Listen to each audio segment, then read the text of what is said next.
নমস্কাৰ এই মুহূৰ্তত আপোনালোকে চাইছে সাহিত্য টেকনলজি ইউটিউব চেনেল এই চেনেল ৰাজ্যৰ খবৰটোতে কেইবাটাও গুৰুত্বপূৰ্ণ খবৰ আপোনালোকলৈ আগবঢ়াইছে যিকেইটা খবৰ আপোনালোকে জনাটো অত্যন্ত দৰকাৰী আৰু এই খবৰকেইটা আপোনালোকে উপস্থাপন কৰাৰ আগতেই আপোনালোকে যদি এই চেনেলটো নতুনকৈ আহিছে তেন্তে চেনেলটো প্লিজ ছাবস্ক্ৰাইব কৰি থব আৰু ভিডিঅ'টোত এটা লাইক কৰি উৎসাহিত কৰিব আজি সন্ধিয়াৰ প্ৰথমটো এই মুহূৰ্তত আজি দিনটোৰ সকলোতকৈ ডাঙৰ খবৰটোৱে মুকলি হৈ আহিছে কিয়নো ৰাজ্যত আজি কিমানজন লোক কৰোনা ভাইৰাছত আক্ৰান্ত হৈছে আৰু এই মাৰাত্মক ভাইৰাছত কিমানজন লোকে প্ৰাণ হেৰুৱাইছে কিন্তু সকলো এছঅ'পি আজি নিৰ্ধাৰণ কৰিছে ৰাজ্যৰ ইতিমধ্যে কোভিডৰ আক্ৰান্ত ৰোগীৰ সংখ্যাৰ ওপৰত ভিত্তি কৰি মুখ্যমন্ত্ৰী হিমন্ত বিশ্ব শৰ্মাই অফিচিয়েল টুইটাৰ একাউণ্টত জনালে আৰু ইয়াত কৈছে সংক্ৰমণৰ ধাৰা অব্যাহত থকাৰ মাজতে আজিৰ দিনটোত ৰাজ্যখনত কোভিডৰ পজিটিভিটি 2% তললৈ আহিছে এটা বহুতে ভাল খবৰ কিন্তু মৃত্যুৰ সংখ্যা পূৰ্বৰ দিনৰ তুলনাত বিশেষ পৰিৱৰ্তন হোৱা নাই আৰু আজিৰ দিনটোত ৰাজ্যখনত মাত্ৰ 27গৰাকী লোকে প্ৰাণ হেৰুৱাবলৈ গৈছে আৰু ইয়াত কৈছে বিগত 24 ঘণ্টাত কৰোনা ভাইৰাছত আক্ৰান্ত হৈছে 1992গৰাকী লোকৰ আৰু এই সময়ছোৱাত সমগ্ৰ অসমতে 1,20,908টা কোভিড পৰীক্ষা সম্পূৰ্ণ কৰা হৈছিল আৰু কামৰূপ মেট্ৰত বিগত 24 ঘণ্টাত ইতিমধ্যে কোভিডৰ আক্ৰান্ত হৈছে 263গৰাকী লোকৰ আৰু সকলোৰ পৰা ভিত্তি কৰি কোভিডৰ পজিটিভিটি হাৰ আজিৰ দিনটোত এটা বহুতে ভাল শতাংশলৈ আহিছে কিয়নো 1.65% তললৈ আহিছে আৰু এই সময়ছোৱাত সুস্থতাৰ হাৰ হৈছে 95.32% আৰু ইতিমধ্যে এই কথা সদৰি কৰিছে মুখ্যমন্ত্ৰীগৰাকী আজি সন্ধিয়াৰ পাছত এই মুহূৰ্তত আন এটা ডাঙৰ খবৰ মুকলি হৈছে এটা বহুতে ব্ৰেকিং নিউজ এটা ভাল খবৰ কিন্তু মোদী চৰকাৰে বৃহৎ আঁচনি জাৰি কৰিছে আৰু সমগ্ৰ অসমৰ লাখ লাখ ইতিমধ্যে সাধাৰণ জনতাৰ বেংক একাউণ্টত সোমাব প্ৰতিমাহে 3,000 টকা আৰু ইয়াত কৈছে কৃষকসকলৰ লগত এইসকলক মাহিলী লাভ কৰিব 3,000 টকা কেনেকৈ লাভ কৰিব এই ধৰণৰ আপুনি মোদী চৰকাৰৰ পৰা লাভ কৰিব ক'ত কেনেকৈ কৰিব পাৰিব আবেদন সম্পূৰ্ণ তথ্য আমি লৈ আহিছোঁ আৰু তাৰ লগতে কৈছে যে ঘৰত বহি আপুনি লাভ কৰক প্ৰতিমাহে 3,000 টকা আৰু দেশৰ কৃষকসকলৰ বাবে অতিকৈ ভাল খবৰ আহি পৰিছে এই মুহূৰ্তত দেশৰ প্ৰধানমন্ত্ৰী নৰেন্দ্ৰ মোদীয়ে দিছে আৰু তাৰ লগতে কৈছে যে কৃষকসকলে লাভ কৰিব 37,000 টকা কিন্তু এতিয়া আপোনালোকৰ সকলোৰে মনত এটা প্ৰশ্ন উদয় হৈছে নিশ্চয় কিয়নো কেনেকৈ লাভ কৰিব এই ধনৰাশি কিয়নো যিহেতু মোদী চৰকাৰে আপোনাৰ বেংক একাউণ্টত দিব ধনৰাশি সেয়েহে আপুনি কেনেকৈ এই ধনৰাশি লাভ কৰিব আৰু কোনে কোনে এই ধনৰাশি লাভ কৰিবলৈ সক্ষম হ'ব আৰু সেয়েহে ইয়াত কৈছে যে PM কিষাণ মানধন যোজনাৰ অধীনত লাভ কৰিব এই বৃহৎ ধনৰাশি আপোনালোকে প্ৰতিমাহে আপোনাৰ বেংক একাউণ্টত লগতে কৈছে যে PM কিষাণৰ অধীনত ধন লাভ কৰা কৃষকে মাহে 3,000 টকাকৈ লাভ কৰিব পেঞ্চন হিচাপে তেওঁলোকৰ বেংক একাউণ্টত এই কথা স্পষ্টভাৱে কোৱা হৈছে আৰু এইখিনি এটা ভাল খবৰ আহি পৰিছে কিয়নো ইয়াৰ বাবে কোনো প্ৰয়োজন নহ'ব কোনো নথি পত্ৰৰ কিয়নো এটা ভাল খবৰ কিয়নো আপোনাৰ যদি কোনো নথি পত্ৰ নাথাকে তেন্তেহ'লে আপুনি এই ধন লাভ কৰিবলৈ সক্ষমো হ'ব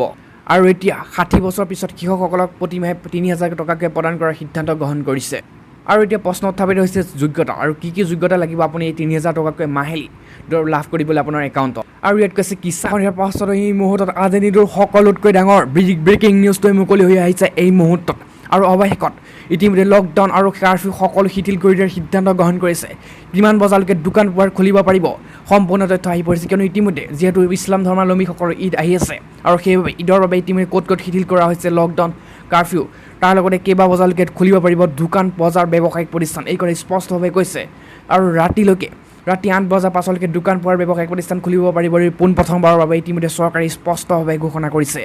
আৰু ইতিমধ্যে এই লকডাউন সম্পূৰ্ণ কাৰফিউ শিথিল কৰি দিছে ৰাজ্য লগতে এইখন চৰকাৰে আৰু সমগ্ৰ অসমতে এই সিদ্ধান্ত গ্ৰহণ কৰা হৈছে আৰু ইয়াত কৈছে যে ঈদৰ বাবে শিথিল কৰি দিয়া হৈছে সম্পূৰ্ণ কাৰফিউ লকডাউন আৰু এই মুহূৰ্তত সকলোতকৈ ডাঙৰ গুৰুত্বপূৰ্ণ ব্ৰেকিং নিউজটো মুকলি হৈ আহিছে কিন্তু নিশা 8 বজালৈকে খুলিব পাৰিব দোকান পোহাৰ ব্যৱসায়িক প্ৰতিষ্ঠান কিমানখন জিলাত নিশা 8 বজালৈকে খুলিব পাৰিব নিশা দোকান পোহাৰ ব্যৱসায়িক প্ৰতিষ্ঠান গাড়ী চলাচল সকলো সম্পূৰ্ণ তথ্য আহি পৰিছে আমাৰ হাতত কাৰণ ইতিমধ্যে চৰকাৰে বৃহৎ সিদ্ধান্ত গ্ৰহণ কৰিছে আৰু তাৰ বাবে ইতিমধ্যে যিহেতু ঈদো আহিছে আৰু তাৰ লগতে কোভিড নিয়ন্ত্ৰণ হোৱা বহুকেইখন জিলাত সম্পূৰ্ণৰূপে অলপ চলপ কাৰফিউ নহয় সম্পূৰ্ণৰূপে নিশা 8 বজাৰ পাছলৈকে দোকান পোহাৰ ব্যৱসায়িক প্ৰতিষ্ঠান খুলিবৰ বাবে অনুমতি প্ৰদান কৰিছে চৰকাৰে লগতে এটা কথা স্পষ্টভাৱে কৈছে যে কাপোৰ জোতা চেণ্ডেল গহনা ইলেক্ট্ৰনিক্সৰ বিপণী খোলাৰ অনুমতি প্ৰদান কৰিছে এইসমূহ দোকানো খোলাৰ দিছে ৰাতিলৈকে কিয়নো ইতিমধ্যে গেলামালৰ অনলি আৰু দোকানে নহয় বা ফাৰ্মাচীয়ে নহয় কাপোৰ জোতা চেণ্ডেল গহনা ইলেক্ট্ৰনিক্সৰ বিপণী তাৰ এইসমূহ দোকানো খোলাৰ অনুমতি প্ৰদান কৰিছে নিশা 8 বজালৈকে এই কথা ঘোষণা কৰিছে চৰকাৰে কিন্তু এইখিনিতে এটা কথা স্পষ্ট হৈছে যোৱা কেইদিনমান পূৰ্বেও ইতিমধ্যে অসমৰ চুবুৰীয়া ৰাজ্য বাংলাদেশ চৰকাৰেও শিথিল কৰিছে কিন্তু তাৰপিছত এতিয়া ভাৰতবৰ্ষত শিথিল কৰাৰ সিদ্ধান্ত গ্ৰহণ কৰিছে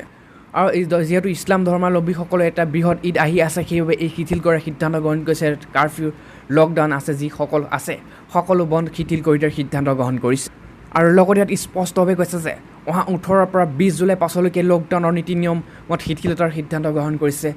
চৰকাৰে ফালৰ পৰা কিয়নো ইতিমধ্যে 18 পৰা 20 জুলাই পাছলৈকে যিসমূহ নীতি নিৰ্দেশনা জাৰি কৰি থোৱা আছিল, কাৰফিউকে হওক বা লকডাউন বা যিকোনো কণ্টেইনমেণ্ট জোন সম্পূৰ্ণ ইতিমধ্যে শিথিল কৰি দিয়াৰ সিদ্ধান্ত গ্ৰহণ কৰিছে, নীতি নিয়ম শিথিল কৰিছে চৰকাৰে অহা 18 পৰা 20 জুলাই সন্ধিয়াৰ পাছত এই মুহূৰ্তত আন এটা ডাঙৰ খবৰ মুকলি হৈছে, এটা ভয়ানক খবৰ মুকলি হৈ আহিছে এই মুহূৰ্তত। কিন্তু এক ভয়ংকৰ খবৰ আহি পৰিছে, তাৰ পিছতে সমগ্ৰ দেশৰ লগতে অসমত ইতিমধ্যে হাহাকাৰ পৰিস্থিতিৰ সৃষ্টি হৈছে। কিয়নো ইতিমধ্যে 17 লগতে আৰু বৰ্তমান 17 যাত্ৰী বুলি ইতিমধ্যে আমাৰ হাতত খবৰ আহি পৰিছে। আকাশ মাৰ্গতে ইতিমধ্যে সন্ধান আহি পৰিছিল এখন বিমান। তাৰ লগতে ইয়াত স্পষ্টভাৱে কৈছে যে ভয়ংকৰ দুৰ্ঘটনা সংঘটিত হৈছে। 17 যাত্ৰীসহ আকাশ মাৰ্গতে সন্ধানহীন হৈছে এখন বিমান। ক'লৈ গৈছে এই বিমানখন? আকাশ মাৰ্গতে কোনো সন্ধান বিচাৰি পোৱা নাই এই বিমানখনৰ। আৰু এই ভয়ংকৰ খবৰ পোহৰলৈ আহিছে, আকাশ মাৰ্গতে সন্ধানহীন পৰিছে এখন বিমান। যাত্ৰাৰ সময়ত বিমানখন 17 যাত্ৰী থকা বুলি ইতিমধ্যে জানিব পৰা গৈছে আৰু যাত্ৰা কৰিছিল আৰু আকাশলৈ উৰা মাৰিছিল। কিন্তু আকাশৰ পৰা হঠাৎ ইতিমধ্যে সন্ধানহীন হৈ দুৰ্ঘটনাগ্ৰস্ত হৈছে এই বিমানখন। তাৰ লগতে ইতিমধ্যে বৰ্তমান 17 গৰাকী বুলি জানিব পৰা গৈছে, কিন্তু সমগ্ৰ স্পষ্ট তথ্য আহি পৰে যে কিমানজন যাত্ৰী আছিল। আৰু ইয়াত কৈছে তাৰ লগতে ইতিমধ্যে সন্ধানহীন হৈ পৰিছে এইখন বিমান। আৰু যোগাযোগৰ বাবে চেষ্টা চলাই থকাৰ পিছতো কিন্তু কোনো ধৰণৰ যোগাযোগ ইতিমধ্যে স্থাপন কৰিব পৰা নাই বিমানখনত। আৰু ইতিমধ্যে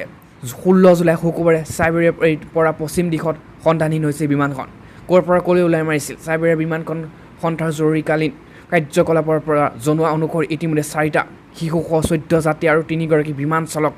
আছিল সন্ধানহীন হোৱা বিমানখনত। কিন্তু ইতিমধ্যে বিমানখনৰ কোনো সংকটে উলিয়াব পৰা নাই। কিন্তু সকলোৱে বৈজ্ঞানিকৰ লগতে ইতিমধ্যে সকলোৱে বিশ্বাস কৰিছে যে সাগৰৰ পৃষ্ঠত এই বিমানখন দুৰ্ঘটনাগ্ৰস্ত হৈ সাগৰৰ মাজত ভাঙি পৰিছে। কিন্তু সঠিকভাৱে স্পষ্টভাৱে এই খবৰ সম্পূৰ্ণ তথ্য আহি পৰা নাই বিমানখন অৱশেষত হৈছে কি। যিখন ইয়াৰ পাছতো আন এটা ডাঙৰ খবৰ মুকলি হৈ আহি যায়, কিয়নো ৰাজ্যৰ ইতিমধ্যে এটা বিষয়ে চৰ্চা হৈ পৰিছে মাইক্ৰ'ফাইনেন্সৰ ঋণৰ মাফ।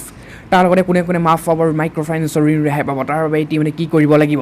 জানক সবিশেষ। কিয়নো আপুনি এইকেইটা কাম কৰক, সকলোৱে পাব মাইক্ৰ'ফাইনেন্সৰ ঋণ ৰেহাই। আৰু আজি অসম ইতিমধ্যে বিধানসভাত বিত্তমন্ত্ৰী অজন্তা নেওগে দাখিল কৰিছিল প্ৰথমখন বাজেট। আৰু এই বাজেটৰ বিভিন্ন গুৰুত্বপূৰ্ণ দিশৰ ভিতৰত অন্যতম হৈছে মাইক্ৰ'ফাইনেন্সৰ ঋণ। মাইক্ৰ'ফাইনেন্সৰ ঋণৰ ক্ষেত্ৰত বিশেষ ঘোষণা কৰিছে অজন্তা নেওগে। আৰু মাইক্ৰ'ফাইনেন্সৰ ঋণৰ ক্ষেত্ৰত ইতিমধ্যে ঋণ গ্ৰহণকাৰীসকলক 3টা শ্ৰেণীত বিভক্ত কৰা হৈছে। প্ৰথম শ্ৰেণী অন্তৰ্ভুক্ত কৰা হৈছে নিয়মিতভাৱে ঋণ পৰিশোধ কৰাসকলক। যিসকলে নিয়মিতভাৱে ঋণ পৰিশোধ কৰিছে তেওঁলোকক 25,000 টকা সাহায্য দিয়া হ'ব ৰাজ্য চৰকাৰে। আৰু দ্বিতীয়তে ইয়াত কৈছে অন্তৰ্ভুক্ত কৰিছে 1 পৰা 89 দিনলৈ ঋণ পৰিশোধ নকৰা সকলক।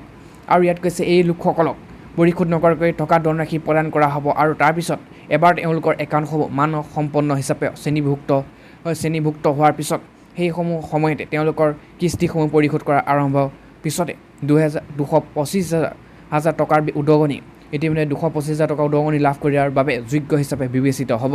আৰু এতিয়া আহিছে 3 নম্বৰ, তৃতীয় শ্ৰেণীত যিসকলক অন্তৰ্ভুক্ত কৰিছে, তৃতীয় শ্ৰেণীত অন্তৰ্ভুক্ত কৰিছে ঋণৰ বোজালৈ মানসিকভাৱে চাপৰ সন্মুখীন হৈছে তথা সশ্ৰান্ত লোকসকলক NPA হিচাপে পৰিগণিত হৈছে। আৰু ইয়াৰ বাবে তেওঁলোকক এখন প্ৰমাণ পত্ৰ দাখিল কৰিব লাগিব। ইয়াৰ ফলত ইতিমধ্যে 4,000 কোটি টকাকৈ অধিক ধন ঋণ তাৰ বাবে প্ৰত্যক্ষভাৱে ঋণ গ্ৰহণকাৰীলৈ হস্তান্তৰ হ'ব। আৰু ইয়াৰ ফলত লাখ লাখ ঋণ গ্ৰহণকাৰী মহিলা উপকৃত হৈ পৰিব। আৰু ইয়াত কৈছে এই সমগ্ৰ ঋণ ৰেহাইৰ বাবে চৰকাৰক 12,000 কোটি টকাৰ প্ৰয়োজন হ'ব। আৰু ইয়াৰ বাবে চৰকাৰে 7,500 কোটি টকা